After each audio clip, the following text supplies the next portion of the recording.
On a royal wedding day, the world thinks the bride chooses the tiara. That's a lie. In the British monarchy, the tiara chooses the bride. Some tiaras mean acceptance, some mean warning, and some are silent tests designed to see how far a woman will bend before she breaks. Behind palace walls, these jewels decide more than style. They decide power, permission, and survival. Tonight, you're not watching a love story. You're stepping inside a system where diamonds speak louder than vows, and where one wrong crown can change a royal life forever. These are the 7 British royal wedding tiaras that didn't just witness history, they controlled it. Wedding day. The world watches the dress, the kiss, the carriage ride. But the most powerful statement is never stitched in silk or spoken in vows. It rests silently on the bride's head. A tiara is not decoration. In the British royal family, a wedding tiara is a verdict. It tells the world who is trusted, who is accepted, and who is being tested. Every diamond carries memory. Every curve carries expectation. And every royal bride learns the same truth on her wedding morning. Love may bring her here, but the crown decides how she will be seen. Tonight, we uncover the stories behind 7 British royal wedding tiaras, not as museum pieces, but as witnesses. Witnesses to duty overpowering desire. Witnesses to women stepping into history, knowing there is no turning back. And this story begins with a tiara that looked simple, but quietly announced the future of the monarchy. When Catherine Middleton entered Westminster Abbey, she did not look like a woman claiming power. She looked calm, controlled, almost serene. Yet above her veil sat the Cartier halo tiara, glowing softly under the lights. It was small, unassuming, and deliberately chosen. The Cartier halo was created in 1936 during one of the darkest years in royal history, a year marked by abdication, scandal, and fear that the monarchy itself might not survive. This tiara was born out of crisis, not celebration. Decades later, Queen Elizabeth II selected it with Catherine with precision. Catherine was marrying the future king, yet she was entering the family as an outsider. No royal blood, no aristocratic lineage, only patience, discipline, and years of silent observation. The Cartier halo sent a clear message. This was not a crown of dominance. It was a crown of restraint. As Catherine walked forward,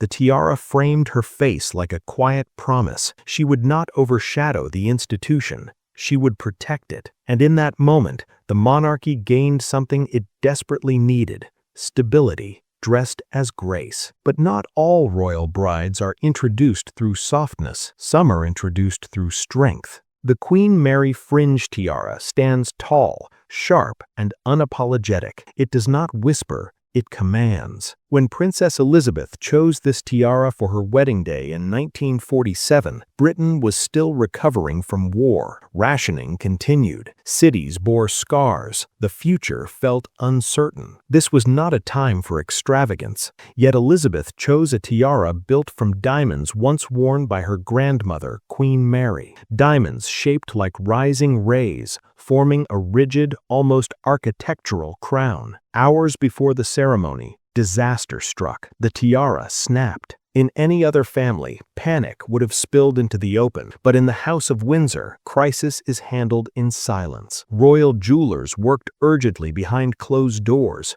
No announcements, no delays. By the time Elizabeth stepped into Westminster Abbey, the tiara was repaired. The public never knew, and that was the point. The Queen Mary fringe tiara symbolized something deeper than beauty. It represented endurance, the ability to stand unbroken even when fractures are hidden just beneath the surface. She wore it knowing its weight, knowing its history, knowing what was expected of her. That day she was not just a bride. She was a promise to a nation that the crown would endure no matter the strain. But some tiaras, however, carry a quieter tragedy. The Cambridge Lover's Knot tiara is elegance shaped into sorrow. Pearls drop gently from diamond bows, swaying with every step, catching the light like tears that refuse to fall. This tiara became inseparable from Princess Diana. Though she did not wear it on her wedding day,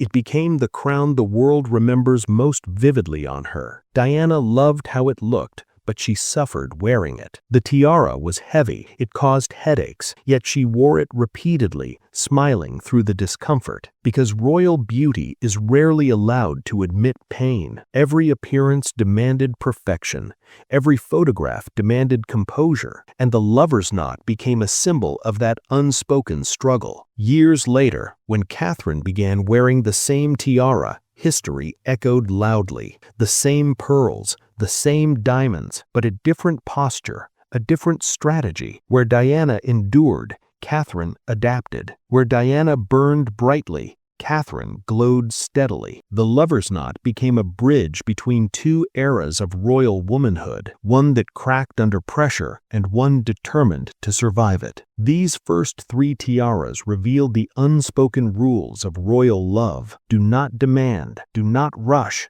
and do not challenge the system on your wedding day. The crown rewards patience, it rewards silence, and it rewards those willing to let the institution shine brighter than themselves. A royal bride may believe she is choosing a jewel, but in truth, the jewel is choosing her. And these were the tiaras of approval. But not every royal bride received such quiet acceptance. Some tiaras were worn under scrutiny, some were loaned with hesitation, and some choices sent shockwaves through palace walls. Because when tradition is tested, the crown always responds. And the next four tiaras reveal exactly how far a royal bride can go before the monarchy pushes back. In the British royal family, approval is rarely spoken aloud. It is shown, and nowhere is it shown more clearly than in the tiara placed on a bride's head. By the time a royal wedding begins, every detail has already been decided behind closed doors. The dress, the route, the vows, and most importantly, the jewel that will crown the moment. In part 1, we saw tiaras of acceptance, crowns that welcomed brides quietly, rewarding patience and obedience. But now, the story turns darker, because these next tiaras were not just symbols of love, they were symbols of tension, resistance, and unspoken power struggles. These are the tiaras that revealed what happens when a royal bride does not fit perfectly into the system, when tradition is bent, when rules are questioned, and when the crown reminds everyone who truly holds authority. The first of these tiaras is a tiara born not from celebration, but from survival. Princess Margaret's wedding in 1960 was unlike any royal wedding before it. She was marrying Anthony Armstrong Jones, a man without royal blood, without aristocratic title, and without the approval that usually surrounded such unions. Margaret was glamorous, outspoken, and dangerously modern for her time. She had already shocked the nation once by nearly marrying a divorced man, a choice the crown refused to accept. Nothing about it felt simple. The tiara she wore was the Poltimore tiara. It was large, bold, convertible, able to be worn as a necklace or a crown. Unlike the restrained tiaras worn by other royal brides, this one demanded attention, and that was no accident. Princess Margaret chose it herself, breaking with tradition. She did not want a borrowed royal heirloom heavy with expectation. She wanted something that felt personal, something that reflected her personality rather than the institution. The Poltimore tiara shimmered with confidence, almost defiance. It said she was still royal, still powerful, but no longer willing to disappear behind the crown. Yet that confidence masked a deeper truth. Margaret's marriage would later collapse. The freedom she fought for would come at a cost, and the tiara, once so full of promise, would eventually be sold outside the royal family. The crown allowed the choice, but it never forgot the challenge. Decades later, another royal bride would test the boundaries in a very different way. When Meghan Markle prepared to marry Prince Harry, she entered the monarchy under intense global scrutiny. She was divorced, American, an actress, and unapologetically outspoken. Every detail of her wedding was watched not just by the public,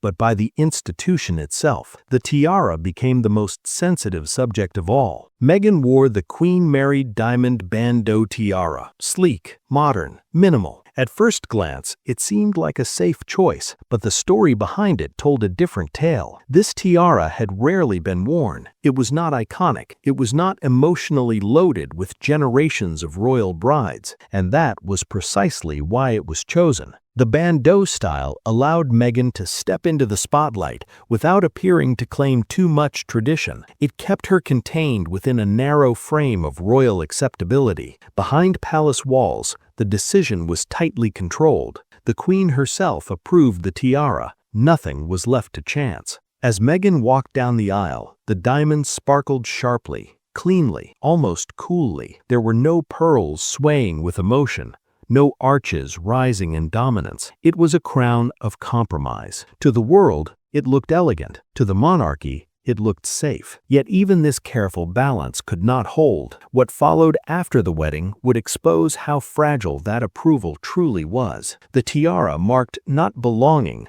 but probation. Not all royal brides challenged tradition openly. Some did so quietly through symbolism alone. When Princess Eugenie married Jack Brooksbank in 2018, she made a choice that stunned royal watchers. She wore the Greville Emerald Kokoschnik tiara. It was bold, unmistakable, and entirely unlike the soft, neutral tiaras often favored for royal weddings. The emerald at its center burned with color, impossible to ignore. But the true shock was not its appearance, it was its history. This tiara had been largely hidden from public view for decades. It was associated with strong, independent women who lived on the edges of royal society rather than its center. By choosing it, Eugenie sent a quiet message. She would honor tradition, but on her own terms. The Kokoschnik style framed her face with authority. It did not shrink her presence, it expanded it. For a brief moment, the monarchy allowed that individuality to shine. Perhaps because Eugenie stood further from the line of succession, perhaps because the risk felt manageable. But even then, the message was clear. This was permission, not freedom. And finally, we arrive at the most symbolic tiara of all, one that has never been worn at a wedding, yet hovers over every royal bride like a shadow, the Spencer tiara. Princess Diana chose it for her wedding day in 1981, rejecting royal vault pieces in favor of her family's heirloom. That choice alone spoke volumes. The tiara was beautiful, but flawed. It caused discomfort.